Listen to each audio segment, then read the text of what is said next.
Quand l'illégalité a un prix, le triple naufrage des entreprises publiques camerounaises.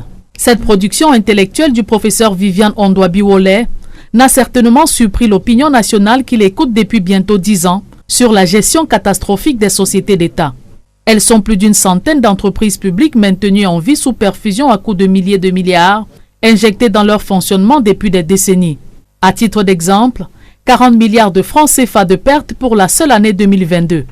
L'enseignante d'université cite parmi ces gouffres à milliards qui ne produisent presque rien, un échantillon d'entreprises. La chaîne publique, la CRTV, la Caisse autonome d'amortissement, la Sodécoton, l'IRAD, la Soeda, la Campost, le chantier naval, la Semerie et bien d'autres, tout à rendement déficitaire sur le plan financier. Au chapitre 5 de son ouvrage, le professeur Viviane Ondoi-Biwole évoque 3 naufrages résumés au seul défaut de gouvernance. L'auteur relève également parmi les causes de toute cette gabegie criante, la violation de la légalité dans les nominations des dirigeants et leur maintien en fonction depuis des décennies, la défaillance de la gouvernance et la gestion financière pour des pertes astronomiques.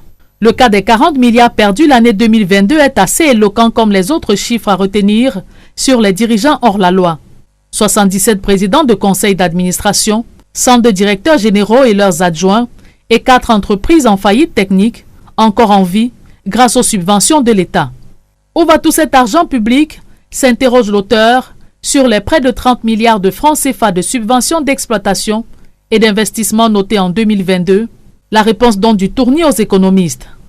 Le fossé est énorme entre les chiffres enregistrés et le rendement réel, révèle Viviane Biwole au 2e paragraphe de la page 44 de son ouvrage.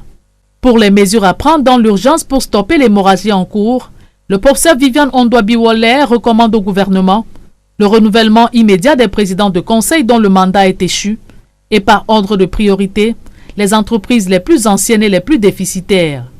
Soumettre les entreprises en situation d'insolvabilité technique et de perte chronique à un plan de redressement assorti d'objectifs précis.